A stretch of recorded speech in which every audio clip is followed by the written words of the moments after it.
Welcome to Twitter Talk, brought to you by the Maryland Horse Breeders Association. We grow horses. Joaquin Jaime alongside Rich Perloff in our TVG studios in Los Angeles. We are at the touch screen.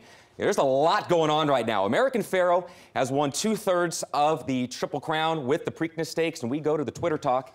And what are we going to be talking about first? We begin with Mr. Zeid's son, Justin, is tweeting out saying, "What a special horse. So happy, American Pharoah.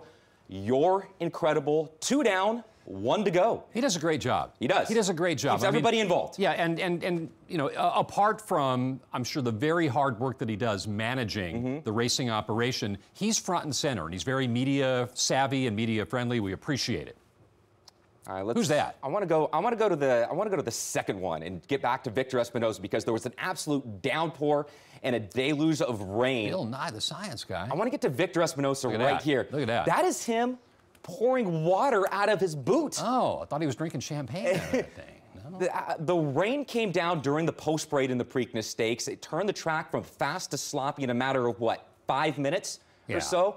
Everyone's focusing on the racetrack. Didn't really think that this happened to the jockeys getting boots or getting rain in their boots. Baffert said that when Gary Stevens weighed out, he weighed out at about 135 because of all the water that had soaked into the equipment and whatnot.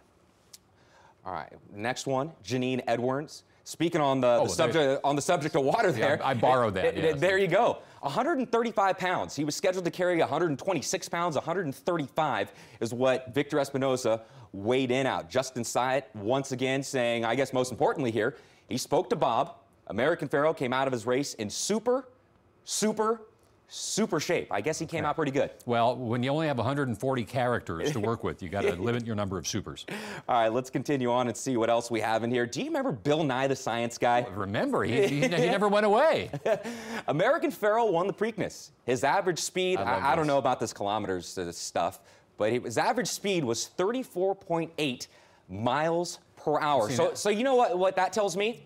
Yeah. Tells me this guy's got way too much time on his hands. The other horses didn't run 34.8 miles per hour. That's what it tells me. Well, see, what I want to know, where's Neil deGrasse Tyson's tweet where he talks about the likelihood of there being another horse called American Pharoah on another planet someplace? We talked about the slow final time. It was the slowest Preakness in 65 years. Here's Bob Baffert weighing in on the subject here.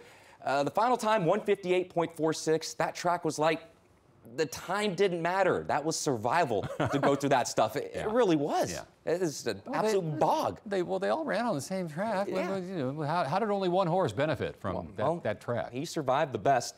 Aaron McLaughlin tweeting in, I'm assuming somehow related to trainer Kira McLaughlin. She says that Frosted saying, hey, I might be not running in the Preakness Stakes, but don't forget about me. I think that is going to be the horse, because when you go back to the Kentucky Derby, he was probably the lone horse making up a lot of ground. Right. And Kira McLaughlin said right after that race, we are not coming back in 2 weeks, but he also was exuding confidence about the race that he saw Frosted run in Louisville, and he's had his sights set on Belmont ever since then. Victor Espinoza back at the barn once again with American Pharoah.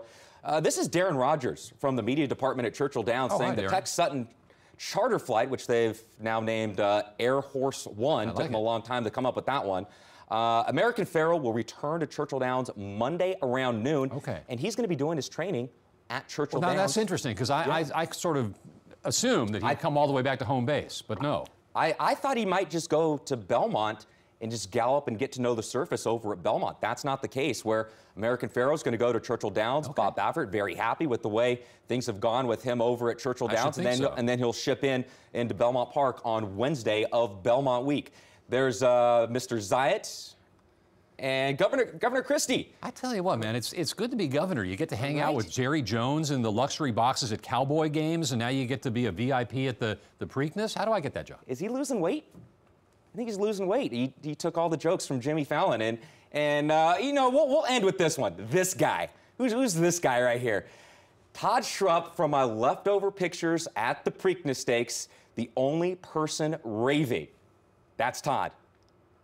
So he's at the concert. He's at the concert in the infield, standing out like a sore thumb. Yeah, kind of. Right? Maybe it worked better if he actually brought some glow sticks and maybe fit in with the kids a little bit more. Yeah, see, the folks in behind him there, that looks like what we expect of the Preakness infield. This guy right here. Where's Kegasis? Look at that guy right there. If Todd hung out a little bit longer, that could be him in about 3 hours. Right there. This has been Twitter Talk, brought to you by the Maryland Horse Breeders Association.